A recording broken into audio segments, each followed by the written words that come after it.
తాకట్లో ఉన్న మీ బంగారాన్ని విడిపించి ఆ రోజు ఆన్లైన్ రేటుకి కొంటాం. Sharma gold company.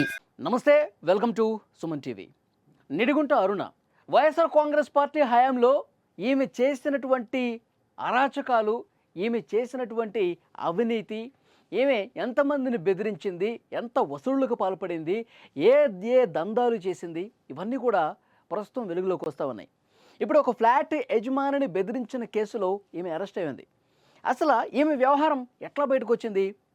ఒక criminal Srikanth, rowdy sheeter Srikanth, ఆయన అరెస్ట్ అయ్యి జైల్లో ఉన్నాడు. పెరోల్ మీద బయటికి తీసుకురావడంలో కీలక పాత్ర పోషించింది అరుణ. అక్కడ స్థానికంగా ఉన్న ప్రజాప్రతినిధులు, అధికారులు, ఐఏఎస్లు, ఐపీఎస్లు అందరినీ తన గుప్పిట్లో పెట్టుకుని తనకి ఎప్పుడు కావాల్సుకుంటే అప్పుడు తన ప్రియుడు శ్రీకాంత్ని పెరోల్ మీద బయటికి తీసుకురావడం ఈమెకి పరిపాటిగా మారింది.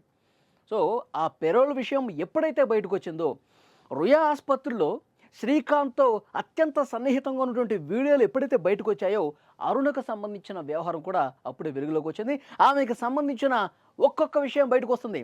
ఆమె చేసినటువంటి దందాలన్నీ కూడా ఇప్పుడు బయటకు వస్తున్నాయి. ఒక ఫ్లాట్ యజమాని బెదిరించింది కూడా అప్పుడే తెలిసింది. వెంటనే పోలీసులు కేసు నమోదు చేశారు, ఆమెని అరెస్ట్ చేశారు. అరెస్ట్ చేసేటప్పుడు కూడా పెద్ద ఎత్తున నాటకం అన్న పరిస్థితుంది. హైదరాబాద్కి పారిపోయే ప్రయత్నం చేసింది. కారు డిక్కీలో నుంచి ఒక సెల్ఫీ వీడియో కూడా రిలీజ్ చేసింది.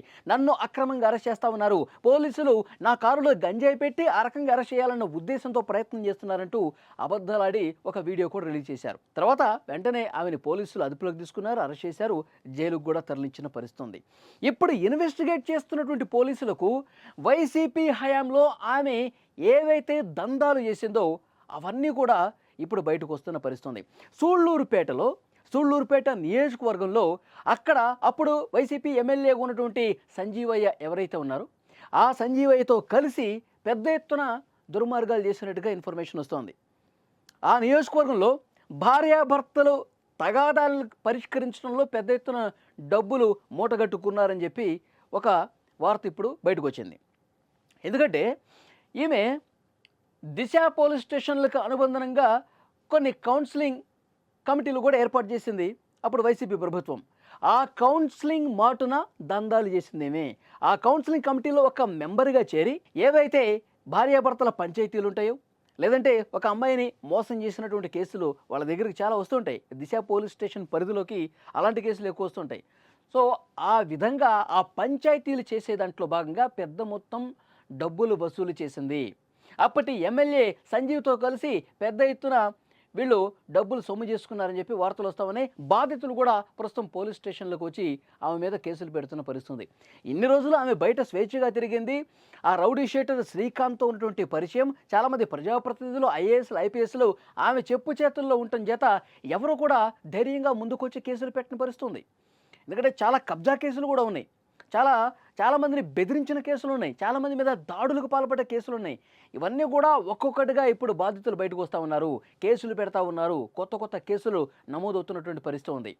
దాదాపు 10 కోట్ల రూపాయల వరకు ఒక్క సూళ్లూరుపేట నియోజకవర్గంలోనే ఆమె అవినీతి దందా సాగిందని చెప్పి సమాచారం. ఇంకొక ముఖ్యమైన విషయం, అప్పట్లో ఉన్నటువంటి ఐపీఎస్లు, ఐఏఎస్లు, ఎమ్మెల్యేలు కూడా పూర్తిగా గ్రిప్లో పెట్టుకుంది.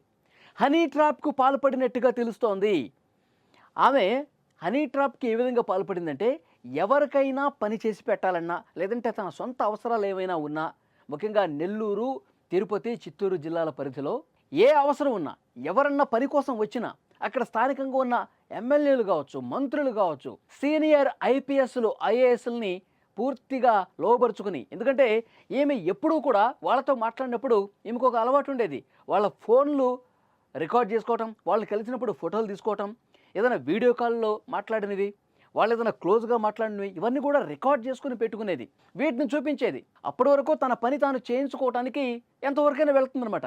పని కాదు అన్నప్పుడు ఈ వీడియోలని చూపించి, వాళ్ళతో సన్నిహితంగా ఉన్నటువంటి వీడియోలన్నీ చూపించి, బెదిరించి బ్లాక్మెయిల్ చేసి తాను అనుకున్న పని చేయించుకుంటుందంట. ఆ విధంగా హనీ ట్రాప్కు పాల్పడింది. చాలామంది ప్రజాప్రతినిధుల సీక్రెట్ వీడియోలు కూడా ఆమె ఫోన్లో ఉన్నట్టుగా తెలుస్తోంది. పోలీసులు ప్రస్తుతం చేస్తున్న ఇన్వెస్టిగేషన్లో ఆమె ఫోన్ స్వాధీనపరుచుకొని పూర్తిగా రిట్రీవ్ చేస్తూ ఉన్నారు. ఆ ఫోన్లో ఉన్నటువంటి డేటాను పరిశీలిస్తూ ఉన్నారు. ఇప్పుడు ఈ 3 జిల్లాల పరిధిలో ఉన్నటువంటి ప్రజాప్రతినిధుల గుండెల్లో వణుకు మొదలైంది. ఎందుకంటే వాళ్ళకి సంబంధించిన లిస్ట్ ఏమైనా బయటకు వస్తుందా? ఎందుకంటే ఆమె ఫోన్ పోలీసులు స్వాధీనం చేసుకున్నారు, ఇన్వెస్టిగేట్ చేస్తూ ఉన్నారు. మా వీడియో ఏమైనా బయటకు వస్తుందేమో. సీనియర్ ఐపీఎస్ ఐఏఎస్లు కూడా భయపడిపోతూ ఉన్నారు. ఆమెకు లొంగిపోయారు చాలామంది. మా పేర్లు ఎక్కడ బయటకు వస్తాయో, మా వీడియోలు ఎక్కడ బయటకు వస్తాయో, ఇదంతా ప్రభుత్వానికి ఎక్కడ తెలిసిపోతున్న ఒక భయంతో చాలామంది అధికారులు, ఎమ్మెల్యేలు, మాజీ మంత్రులు ఉన్నారు అని ఒక చర్చ వినిపిస్తోంది. సో డెఫినెట్గా ఇప్పటికైతే సూళ్లూరుపేట నియోజకవర్గంలో పెద్ద ఎత్తున కేసులు నమోదవుతున్నాయి. కోట్ల రూపాయల దందా జరిగింది. వాటికి సంబంధించినటువంటి కూపీ కూడా లాగుతూ ఉన్నారు పోలీసులు.